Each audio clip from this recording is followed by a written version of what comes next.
Hiji, dua, tilu. Assalamualaikum warahmatullahi wabarakatuh. Waalaikumsalam warahmatullahi wabarakatuh. Yang terhormat Bapak Haji Gun Puradi, Dr. Andes MM, dan para rekan yang saya banggakan. Di sini kami dari kelompok 7 akan mempresentasikan tentang pengaruh sikap penjual terhadap loyalitas pelanggan pada toko Fajar 2.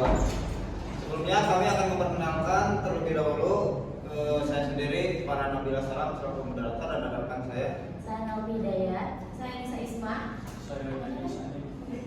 Baik, mungkin langsung saja ke materi yang pertama yang akan disampaikan oleh saudara Denny Said Hamdani. Saya persilakan. Ya baik, di sini saya akan menjelaskan latar belakang, yaitu loyalitas pelanggan merupakan salah satu faktor kunci dalam kesuksesan bisnis, termasuk dalam sektor penjualan buah pajar. Dalam dunia yang semakin kompetitif, di mana banyak pilihan produk dan layanan yang tersedia, penting bagi penjual untuk tidak hanya menawarkan produk berkualitas, tapi juga memberikan pengalaman berbelanja yang menyenangkan. Salah satu elemen penting dari pengalaman berbelanja adalah interaksi antara penjual dan pelanggan. Sikap penjual yang baik, ramah atau tidak dapat mempengaruhi persepsi pelanggan terhadap layanan yang diberikan, dan pada gilirannya berdampak pada loyalitas mereka.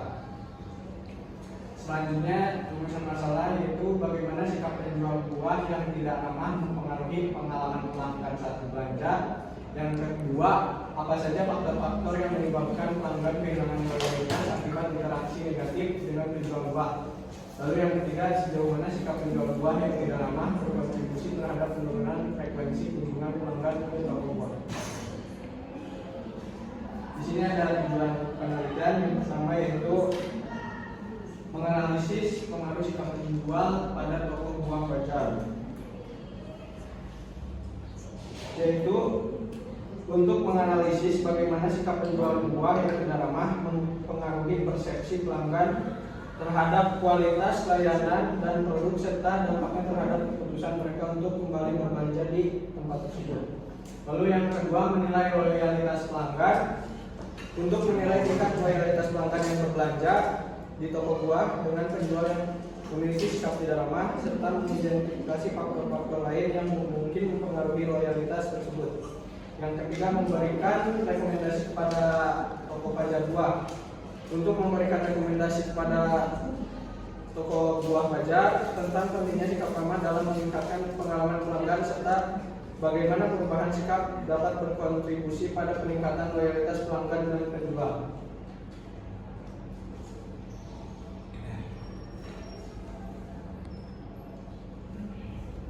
Selanjutnya akan dijelaskan Untuk selanjutnya adalah sehari yang merupakan pengambilan keputusan. Di sini saya ambil juga untuk pengambilan keputusan. Ada menurut Jeremy Terry. Menurut dia, pengambilan keputusan adalah pemilihan alternatif perilaku atau kelakuan tertentu dari dua atau lebih alternatif yang ada. Sedangkan menurut SPS dia, pengambilan keputusan yaitu adalah suatu pendekatan yang sistematis terhadap hakikat alternatif yang ada dihadapi dan mengambil tindakan yang menurut perhitungan merupakan tindakan yang paling tepat. Untuk yang menurut James Armstrong, pengambilan keputusan adalah proses yang digunakan untuk memilih suatu tindakan sebagai dalam suatu proses pengambilan keputusan.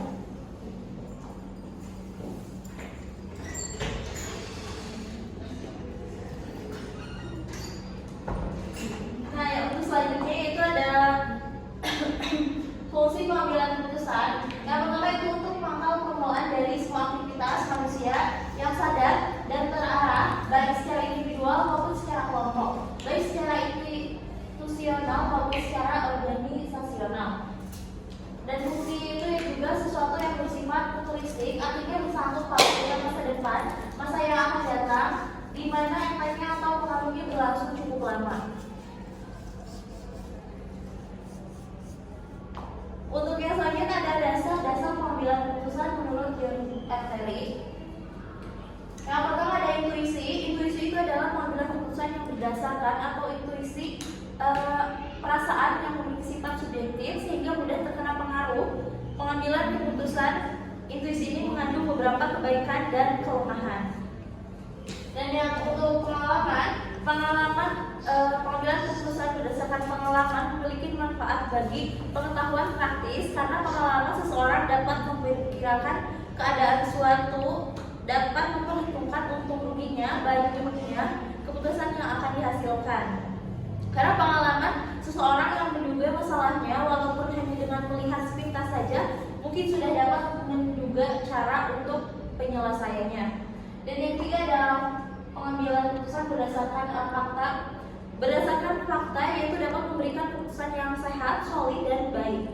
Dengan fakta, maka tingkat kepercayaan terhadap pengambilan keputusan dapat lebih tinggi sehingga orang dapat menerima keputusan yang dibuat itu dengan rela dan lapang dada. Dan untuk yang terakhir, menurut wewenang berdasarkan pengambilan keputusan berdasarkan wewenang biasanya dilakukan oleh pimpinan terhadap bawahannya atau orang yang lebih tinggi kedudukannya kepada orang yang lebih rendah kedudukannya. Pengambilan keputusan berdasarkan wewenang ini memiliki beberapa kelebihan dan kelemahan juga ya.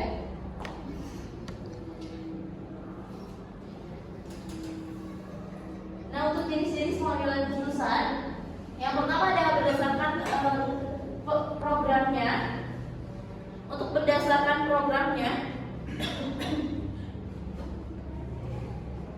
ada dua, yaitu pengambilan keputusan terprogram dan pengambilan keputusan tidak terprogram. Untuk keputusan yang terprogram yaitu pengambilan keputusan yang sifatnya rutinitas berulang-ulang dan cara menanganinya telah ditentukan ya. Pengambilan keputusan terprogram ini digunakan untuk menyelesaikan masalah yang terstruktur melalui prosedur, aturan, dan kebijakan ya. Dan untuk yang berdasarkan lingkungannya, berdasarkan lingkungan, pengambilan keputusan itu ada pengambilan keputusan dalam kondisi pasti, pengambilan keputusan dalam kondisi berisiko, pengambilan keputusan dalam kondisi tidak pasti, dan pengambilan keputusan dalam kondisi konflik. Untuk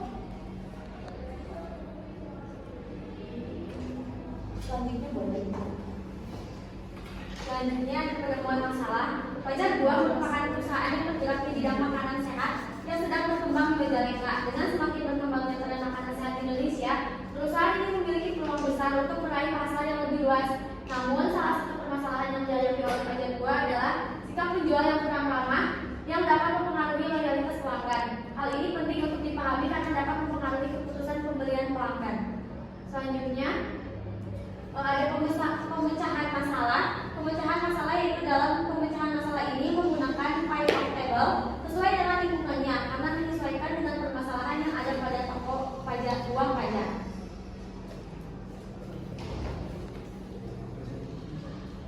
Terus ada pengambilan keputusan dalam kondisi tidak pasti. Teknik penyelesaian yang digunakan pengambilan keputusan dalam kondisi tidak pasti yaitu dengan menggunakan pie of table. Pie of table adalah tabel pilihan keputusan dan peluang kejadian yang menyertai keputusan serta hasil dari hubungan antara pilihan dengan kejadian. Pie of adalah selisih antara harga pasar dan harga pelaksanaan. Sementara profit adalah selisih antara pie of yang diterima dan premi yang dibayarkan.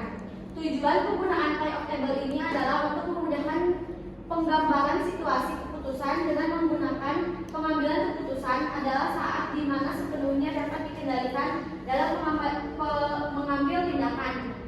Sedangkan saat kejadian tidak pasti adalah saat di mana sesuatu di luar kontrol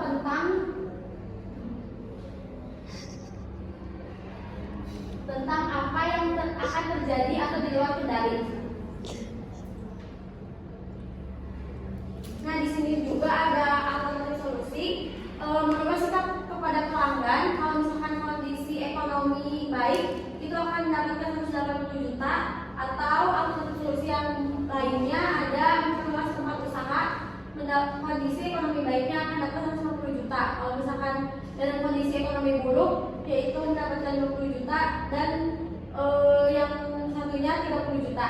Berdasarkan kriteria maksimum, maka kesimpulannya adalah menetapkan untuk merubah sikap terhadap pelanggan dan memperluas tempat usaha karena memberikan hasil yang maksimal yaitu 180 juta. Nah, di sini ada alternatif solusi yang akan dijelaskan menjelaskan lebih lanjut perubahan sikap kepada pelanggan. Perubahan sikap kepada pelanggan kalau misalkan kondisi ekonomi baik, payoff yang dihasilkan sebesar 180 juta yang merupakan hasil terbaik dalam situasi ini. Kalau misalkan dalam kondisi ekonomi buruk, payoff yang dihasilkan adalah 50 juta meskipun lebih rendah dibandingkan dengan kondisi ekonomi baik. Ini masih memberikan keuntungan dibandingkan alternatif lainnya dalam kondisi ekonomi buruk. Terus yang kedua, memperluas tempat usaha. Jika kondisi ekonomi baik, payoff yang dihasilkan adalah 150 juta, sedikit lebih rendah dibanding dengan alternatif pertama dengan kondisi ekonomi baik. Yang selanjutnya, kondisi ekonomi buruk, payoff yang dihasilkan adalah 30 juta, yang lebih rendah dibandingkan alternatif pertama dalam kondisi ekonomi buruk.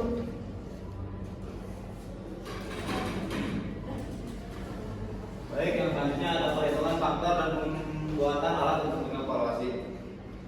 Jika usaha toko pajar buah memutuskan untuk menjalankan program dengan menciptakan varian buah-buahan segar, maka usaha tersebut terprediksi akan mendapatkan peningkatan penjualan sebesar 70%, yaitu senilai 5 juta.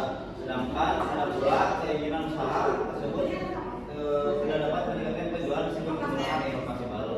Dan ada juga jika usaha toko pajar buah memutuskan untuk berpindah tempat dan kemudian merealisasi, maka usaha tersebut akan dihadapkan dengan peluang untuk mendapatkan keuntungan sebesar 80% dengan nilai keuntungan yaitu 10 juta.